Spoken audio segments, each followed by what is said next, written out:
Bonjour les amis, j'espère que vous appréciez cette petite série qui a comme titre « Quand Jésus dit « Je suis ». Aujourd'hui, nous allons lire Jean 10, verset 7. Jésus dit encore « En vérité, je vous le dis, je suis la porte des brebis ». Il y a beaucoup de signification dans cette toute petite phrase. Et ça continue du verset 8 à 10. Si vous voulez lire avec moi, « Tous ceux qui sont venus avant moi sont des voleurs et des brigands, mais les brebis ne nous ont point écoutés. Je suis la porte. » Il le répète. « Si quelqu'un entre par moi, il sera sauvé. Il entrera, il sortira, il trouvera des pâturages. Le voleur ne vient que pour dérober, égorger et détruire. Mais moi, dit Jésus, je suis venu afin que les brebis aient la vie et qu'elles soient dans l'abondance. Regardez bien Jésus, cette porte, cet accès à la richesse du royaume de Dieu, le salut, la vie en abondance, les verts pâturages, la liberté de bouger, la sécurité de la bergerie. Tout cela est révélé quand Jésus dit « Je suis la porte des brebis ». Mais non seulement cela, il y a aussi un lien avec un passage très intéressant dans l'Ancien Testament. Dans le livre de Néhémie, chapitre 3, nous voyons qu'ils ont commencé la restauration de la muraille qui entourait la ville de Jérusalem. Et à ce moment-là, il y a quelque chose de très symbolique qui se passe quand nous lisons dans le verset 1 à 2. Éliachib, le souverain sacrificateur, se leva avec ses frères, les sacrificateurs, et ils bâtirent la porte des brebis. C'est le même mot employé par Jésus dans Jean 10. Et ils se consacrent, ils consacrent toute partie de cette porte, et ils ont rétabli cette section.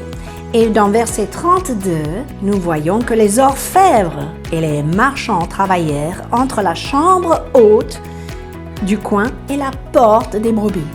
Regardez tout ce symbolisme. Déjà, la chambre haute, ça vous rappelle le jour de la Pentecôte en Actes chapitre 2? Qu'est-ce qui s'est passé? Le Saint-Esprit est déversé dans la chambre haute. Donc, nous voyons le Saint-Esprit, la porte des brebis, Jésus, cette collaboration qui implique aussi qui? Les orfèvres et les marchands. L'or est prophétique de la nature divine. C'est aussi quelque chose que Dieu travaille en nous, n'est-ce pas? Et dans son Église en général.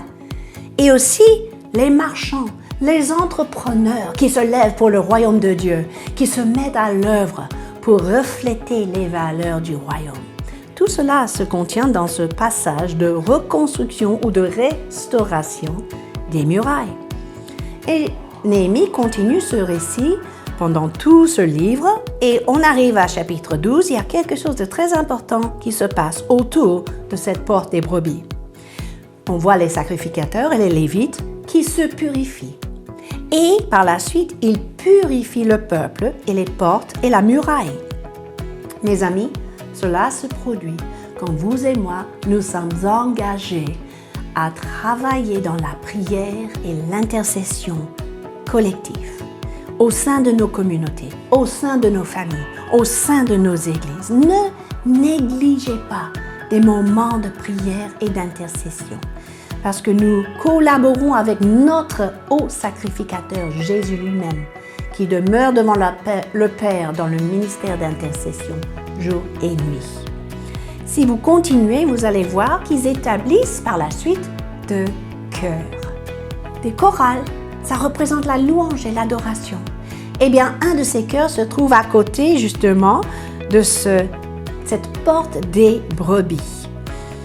Et verset 43 de chapitre 12, pour clôturer, dit ceci. On offrit ce jour-là de nombreux sacrifices. On se livra aux réjouissances, car Dieu avait donné au peuple un grand sujet de joie. Les femmes et les enfants se réjouirent aussi, et les cris de joie de Jérusalem furent entendus au loin. Regardez cela, la porte des brebis restaurée, l'accès à la présence de Dieu restauré, la louange, l'adoration restaurée, Le résultat, une grande réjouissance suivant tous ces sacrifices. Réjouissance non seulement pour les adultes, mais aussi des enfants. Il est temps d'incorporer les plus petits parmi nous dans la louange et l'adoration. Leur participation fait partie du plan de Dieu. Et nous avons tous un rôle à jouer pour donner à ce monde qui nous entoure accès à Jésus qui dit « Je suis la porte des brebis ».